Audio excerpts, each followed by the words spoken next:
Bonjour et bienvenue dans ce nouvel épisode de Fragments d'Histoire. Au programme aujourd'hui, la tourelle de B-17. Le B-17, on le surnomme la forteresse volante en raison des 13 mitrailleuses présentes sur l'avion et des 10 membres d'équipage qui la composent. Sur cette tourelle, on va trouver la sphère en fond d'aluminium, du plexiglas pour les verrières et des plaques de blindage, notamment dans le dos du tireur. Cette tourelle, elle offrait une vue panoramique au tireur. Pendant la guerre, pour construire une tourelle de B-17, ça revenait à peu près à 14 300 $, l'équivalent aujourd'hui d'à peu près 250 000 $, à savoir que 25% de ce prix était dédié au viseur sphérique. Pour entrer à l'intérieur de cette tourelle, il fallait attendre que l'avion soit en vol et stabilisé pour prévenir toute défaillance du train d'atterrissage. À l'intérieur de la tourelle, la place était assez réduite. C'est pourquoi il fallait avoir un petit gabarit, généralement autour d'1,50 m pour 50-60 kg. Une fois installés à l'intérieur de la tourelle de B-17, les tireurs se retrouvaient dans cette position. En fonction des missions, ils pouvaient y rester alors 5 à 8 heures. Les commandes pour la direction et le tir se trouvaient au-dessus de la tête du tireur. Pour aller à gauche, on poussait à droite et inversement. Concernant l'armement de la tourelle de B-17, celle-ci est équipée de 2 mitrailleuses Browning calibre 50 12C. À l'intérieur de la tourelle, on retrouvait deux cale-pieds. Celui de gauche servait à ajuster le système de visée et celui de droite, aussi appelé le push-to-talk, servait à communiquer avec le reste de l'appareil. L'espace dans la tourelle étant très restreint, le tireur ne pouvait pas emporter avec lui le parachute. Celui-ci se trouvait à l'intérieur du fuselage de l'avion. Les missions dans les tourelles de B-17 étaient très périlleuses. On estime à moins de 40% les chances de revenir vivant des missions. Cependant, dans certains cas, des miracles se sont produits. C'est notamment le cas d'Alan McGee. En janvier 1943, lors d'un raid sur Saint-Nazaire, le jeune tireur ventral de B-17, Alan McGee,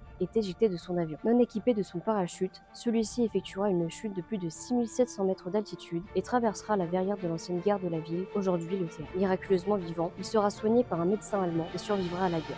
Les tourelles de B-17, elles ont inspiré plusieurs réalisateurs, par exemple celui du Memphis Belle ou encore de la série Master of the Air. Pour la petite anecdote, le réalisateur George Lucas s'en est également inspiré pour ses films Star Wars. On vous remercie d'avoir regardé cette vidéo et on se retrouve la semaine prochaine pour un nouvel épisode de Fragments d'Histoire.